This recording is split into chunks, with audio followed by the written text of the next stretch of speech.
Et salut tout le monde, on se retrouve aujourd'hui pour une nouvelle vidéo. Et comme vous l'avez vu à mon maillot, comme vous l'avez vu derrière moi, aujourd'hui j'ouvre officiellement la page de l'Euro 2020-2021, je ne sais pas ce qu'il faut dire. Mais j'ouvre officiellement cette page et pour cette première vidéo, j'avais envie de revenir sur l'équipe de France, de parler du match contre le Pays de Galles qui a lieu ce soir. Donc voilà, on est parti sur ce sujet aujourd'hui. Comme d'habitude, avant de vraiment commencer cette vidéo, si mon contenu vous plaît, si vous voulez suivre mes aventures pendant l'Euro, vous pouvez vous abonner, même laisser un pouce bleu et moi ça me fait plaisir de voir que des gens regardent mes vidéos et voilà. Comme d'habitude, je vous laisse avec le générique et on se retrouve juste après.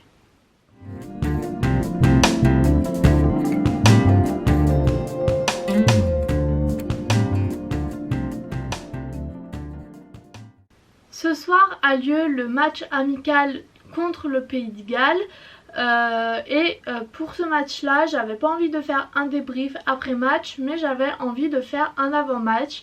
C'est quelque chose que j'ai pas forcément beaucoup l'habitude de faire mais j'avais envie de tester pour ce match là et donc dans cette vidéo j'avais envie de revenir un peu sur mes attentes par rapport à l'équipe de France, sur mes attentes pour les deux matchs amicaux qui viennent et aussi sur mes attentes en général pour l'Euro. Et donc je vais commencer avec mes attentes pour ces deux matchs, donc le match de ce soir face au Pays de Galles et le match de la semaine prochaine contre la Hongrie.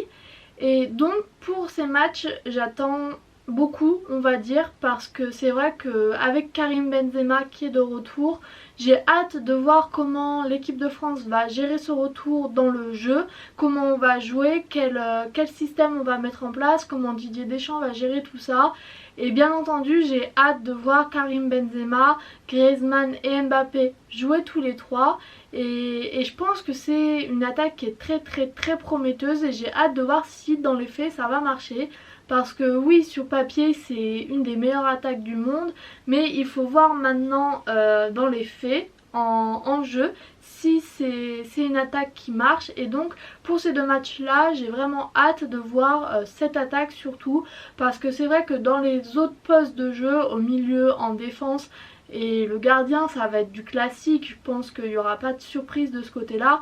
En défense on devra avoir Kipembe, Varane, sur les côtés, peut-être sur les côtés il y aura un peu de surprise mais je pense que Hernandez, Pavard c'est quand même la paire titulaire. Au milieu va y avoir Kanté, Pogba, je pense que de ce niveau là il n'y a pas de beaucoup de surprises.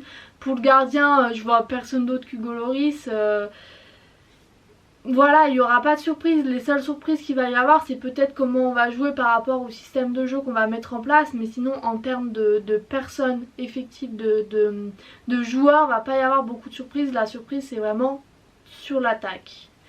Et donc oui, j'ai hâte de voir comment Didier Deschamps va gérer ces trois de devant.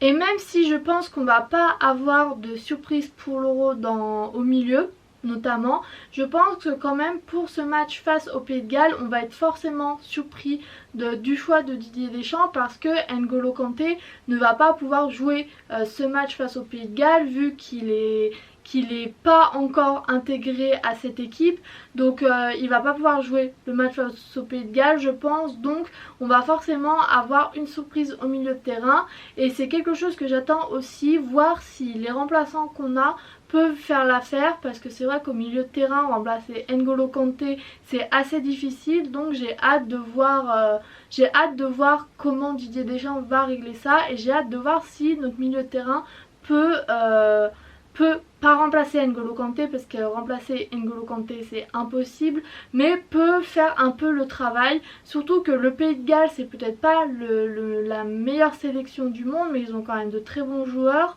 Je pense notamment à Gareth Bale et donc oui c'est un travail qu'il va falloir faire au milieu de terrain.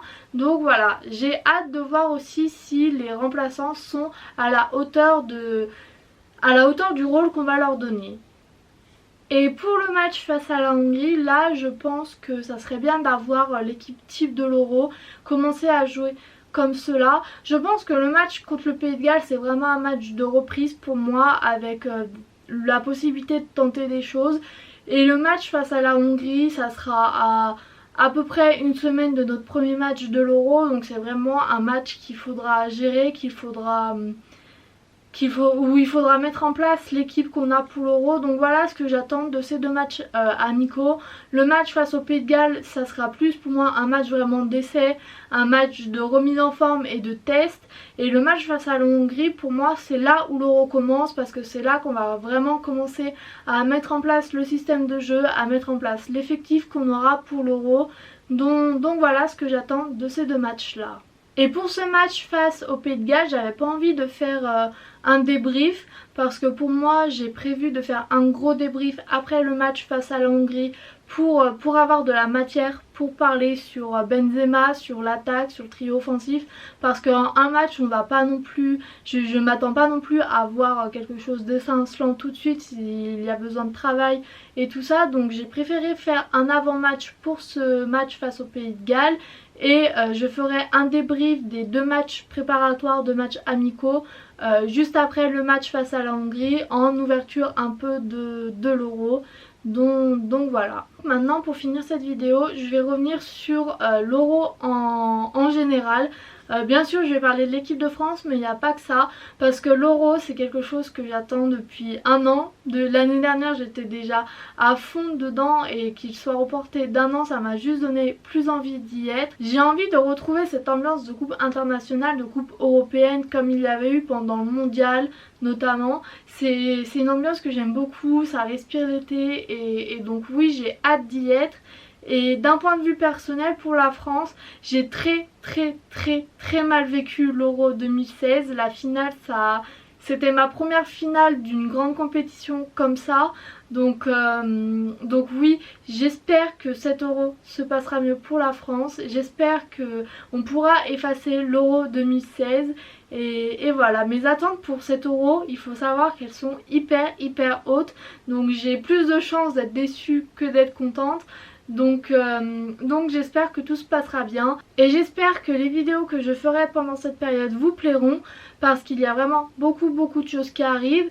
J'ai prévu de faire des décryptages des matchs, mais pas que, j'ai prévu plein de concepts de vidéos. Donc j'espère que cela vous plaira, j'espère qu'on passera un bel Euro tous ensemble, et voilà, j'ai juste trop hâte d'y être. Et voilà, j'espère que cette courte vidéo vous aura plu, et quant à moi je vous dis à bientôt pour une nouvelle vidéo, et salut!